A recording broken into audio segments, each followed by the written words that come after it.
Hi friends, இன்றைக்கி இந்த வீடியோவில் நம்ம எதை பற்றி பார்க்க போகிறோன்னா, ஒரு ப்ளூடூத் ஸ்பீக்கரு இப்போ ரீசெண்டாக இதுதான் நிறைய பேர் யூஸ் பண்ணிகிட்டு இருக்காங்க. சவுண்ட் குவாலிட்டியே நல்லா இருக்குன்னு சொல்கிறாங்க. நம்ம பெருசாக இது யூஸ் பண்ணதில்லை. நம்மக்கிட்ட இது ஒரு ரிப்பேருக்காக வந்தது.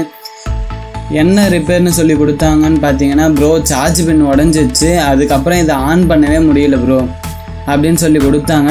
சரி கொடுங்க, நம்ம என்ன ப்ராப்ளம்னு பார்த்து தரேன் அப்படின்னு சொல்லி ஓப்பன் பண்ணி பார்த்ததுக்கப்புறம் தான் தெரிஞ்சுது. ஒரு நிமிஷம் அதுக்குள்ளே இன்ட்ரோ வருதுன்னு யாரும் ஸ்கிப் பண்ண வேணாம். கீழே இருக்க ரெட் கலர் சப்ஸ்கிரைப் பட்டனை ப்ரெஸ் பண்ணி சப்ஸ்கிரைப் பண்ணிவிட்டு அப்படியே பக்கத்தில் இருக்க பெல் பட்டனை கிளிக் பண்ணி ஆல் அப்படின்றதுல செட் பண்ணிக்கோங்க. அப்போ தான் நம்ம போடக்கூடிய ஒவ்வொரு வீடியோஸையும் நீங்கள் மிஸ் பண்ணாமல் பார்க்க முடியும். அப்படியே மேலே பார்த்தீங்கன்னா ஒரு லைக் பட்டன் இருக்கும், அதை அப்படியே தட்டி விட்டுருங்க. இப்போ நீங்கள் ஸ்கிப் பண்ணுறதா இருந்தால் ஸ்கிப் பண்ணிக்கலாம், ஏன்னா இப்போ இன்ட்ரோ தான் வரப்போகுது.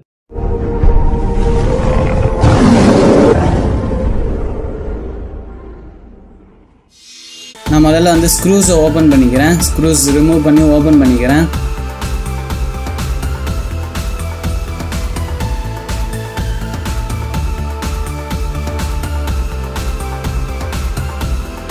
ஓகே, ஓப்பன் பண்ணியாச்சு.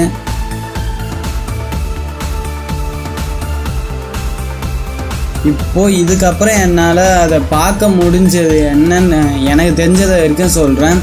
இதில் வந்து மெயினான மைனஸ் லைன் வந்து சார்ஜ் பின்னு வழியாக போகிற மாதிரி தான் கொடுத்துருக்காங்க. ஆனால் சார்ஜ் பின்னு உடஞ்சி, அதாவது பிச்சுக்கிட்டு வராமல் இருக்கிறதுக்கு இவங்க எந்த விதமான ஒரு இதுவும் கொடுக்கல. நார்மலாக ஒரு எந்த போர்ட் எடுத்தாலும் சார்ஜ் போடுற பின்னை வந்து அந்த போர்டில் சால்டர் பண்ணி வச்சுருப்பாங்க. அதுவும் மைக்ரோ யூஎஸ்பி கண்டிப்பாக சால்டர் பண்ணி வச்சுருப்பாங்க.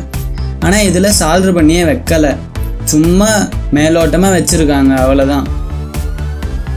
நார்மலாக சார்ஜ் போகிற பின்னு ரெண்டு பின்னு மட்டும் பேக்கில் சால்டர் பண்ணிவிட்டு சைடில் வர 2 பின்னை அப்படியே சொருகி வச்சுருக்காங்க. மெயினான மைனஸ் லைன் வந்து சுவிட்சுக்கு போகிற மைனஸ் லைன் வந்து இந்த சார்ஜ் பின் வழியாக தான் போகணும். ஆனால் அதுக்கும் இவங்க எதுவுமே பண்ணலை, சும்மா காப்பரில் டச் ஆகிற மாதிரி வச்சுருக்காங்க.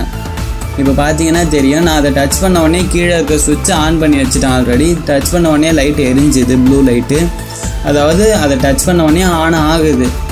இந்த சார்ஜ் பின் வழியாக தான் அந்த மைனஸ் லைன் போகணும். இப்போ நான் வந்து ட்ராக்கை சீவி வச்சுக்கிறேன். ஆல்ரெடி சீவிட்டேன். நீங்களும் ட்ராக்கு பார்த்து கரெக்டாக சீவிக்கோங்க. உங்களுக்கு இந்த ப்ராப்ளம் இருந்ததுன்னா இதே மாதிரியே பண்ணிங்கன்னா கண்டிப்பாக அது சரியாயிடும். வெளியெல்லாம் எங்கேயும் போய் கொடுக்கணும்னு அவசியமே இல்லை. நார்மலாக உங்களுக்கு சால்வ் பண்ண தெரிஞ்சாலே போதும் இதை சரி பண்ணுறதுக்கு. நான் அந்த ட்ராக்கை ஆல்ரெடி வந்து சீவிட்டேன். இப்போ அதில் வந்து லெட்டு வச்சுக்கிறேன்.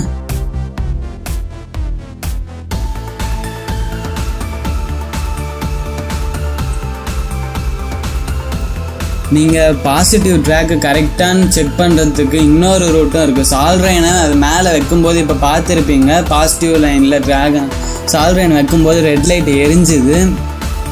எர்த்து போகிறதுனால அது ரெட் லைன் எரியும், ரெட் லைட் எரியும். பாசிட்டிவில் வைக்கும்போது எர்த்து போச்சுன்னா ரெட் லைட் எரியும்.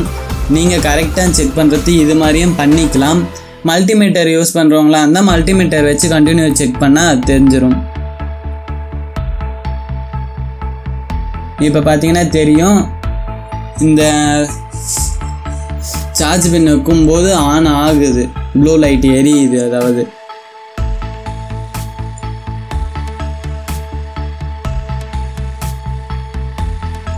நான் வந்து கரெக்டான ட்ராக்கை அதுலேருந்து ரிமூவ் பண்ணி எடுத்துக்கிறேன்.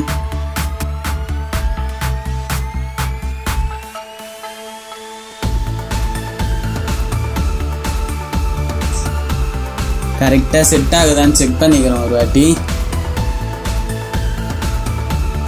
ஓகே, கரெக்டாக செட் ஆகுது. இப்போ அதில் வந்து நான் எக்ஸ்ட்ரா ஒரு ஒயர் வச்சுக்கிறேன். ரெண்டுத்துலேயுமே சின்னதாக ஒரு பிட்டு வச்சுக்கிறேன். இது மாதிரி வைக்கிறது தான் பெட்டர். ஏன்னா போர்டில் வந்து மொத்தையாக ஒரு இடத்துல லெட்டு வைக்கிறத விட இது மாதிரி வைக்கிறது வந்து பெட்டர்.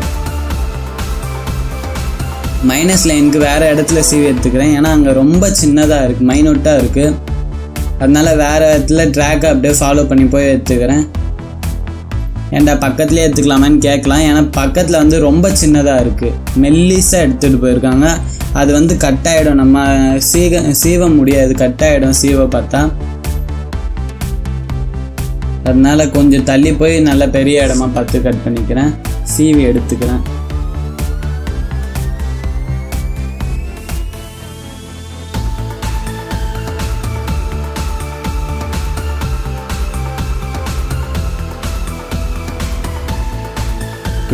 சிலர் கேட்கலாம், என்னடா நீ இப்போ வந்து கனெக்ட் பண்ணிட்டியே, சார்ஜ் பண்ணி கனெக்ட் பண்ணிட்டியே, இப்போ ஆன் பண்ண ஆன் ஆகுமான்னு கேட்கலாம். ஆன் ஆகாது, பார்த்தீங்கன்னா தெரியும் ஆன் ஆகலை.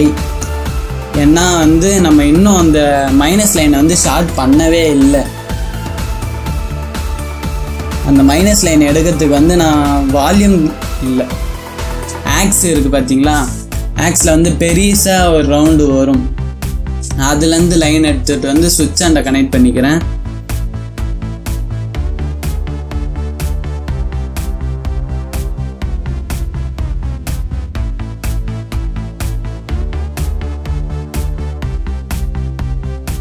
இப்போ சார்ஜ் ஏறுது. சார்ஜில் இப்போ ஒரு பிரச்சனையும் இல்லை, நம்ம மைனஸ் லைனை மட்டும் ஷார்ட் பண்ணால் போதும். நான் வந்து அதுக்கான செக்யூரிட்டி பண்ணிட்டேன். இதுக்கப்புறம் அது பிச்சுக்கிட்டு வராது. ஆன் ஆகலை, நல்லா பார்த்துக்கோங்க. ஆன் ஆகலை. இதுக்கப்புறம் நான் அதை ஷார்ட் பண்ணால் தான் அது ஆன் ஆகும்.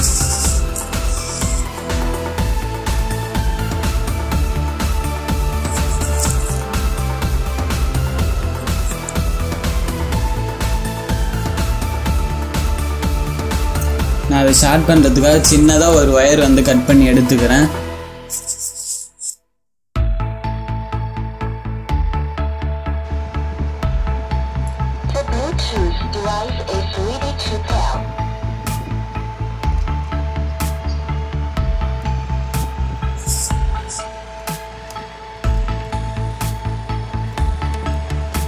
ஏற்கனவே நான் சொன்ன மாதிரி சுவிட்சில் தான் ஷார்ட் பண்ண போகிறேன். நல்லா செக் பண்ணிக்கோங்க. லெஃப்ட் சைடு இருக்க சுவிட்ச் லைனில் தான் ஷார்ட் பண்ணணும். ரைட் சைடில் வச்சா அந்த சுவிட்ச் ஆன் ஆனதுக்கு சமம் அது வந்து. அதனால கரெக்டாக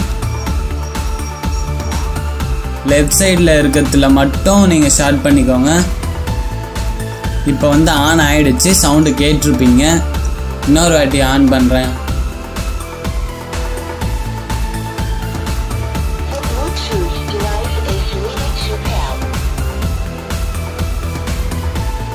ஓகே, கேட்டிருப்பீங்கன்னு நினைக்கிறேன்.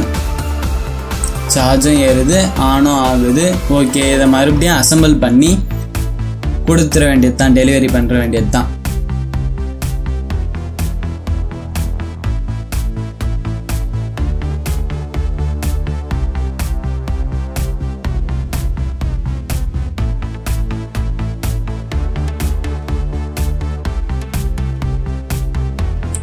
அவ்வளோதான் ஃப்ரெண்ட்ஸ், சின்ன ஒர்க்கு தான். உங்களுக்கு நார்மலாக சால்வ் பண்ண தெரிஞ்சாலே இதெல்லாம் முடிச்சிடலாம். ஓகே, இந்த வீடியோ அவ்வளோதான்.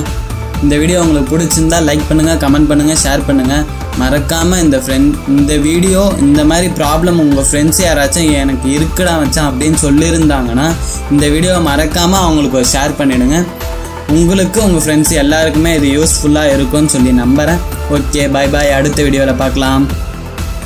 மறுபடியும் யாரும் வீடியோ முடிஞ்சிச்சின்னு கட் பண்ணிட்டு போயிட வேணாம். இது வரைக்கும் நான் சொன்னதை யாரும் செய்யலைன்னு நினைக்கிறேன். அதனால மறுபடியும் சொல்கிறேன். கீழே இருக்க ரெட் கலர் சப்ஸ்கிரைப் பட்டனை ப்ரெஸ் பண்ணி சப்ஸ்கிரைப் பண்ணிவிட்டு பக்கத்தில் இருக்க பெல் பட்டனை கிளிக் பண்ணி ஆல் அப்படின்றதுல செட் பண்ணிக்கோங்க. செட் பண்ணிவிட்டு அப்படியே மேலே பார்த்தீங்கன்னா ஒரு லைக் பட்டன் இருக்கும், அதை தட்டி விட்டுருங்க. ஓகேவா? இதை மட்டும் செஞ்சுருங்க. நம்ம சேனலோட க்ரோத்துக்கு நீங்கள் கொஞ்சம் ஹெல்ப் பண்ண மாதிரி இருக்கும். ஓகே, பாய். இப்போ நீங்கள் கட் பண்ணிட்டு போகலாம், ஏன்னா இப்போ வீடியோ முடிஞ்சு. பாய். இன்னொரு வீடியோ நாளைக்கு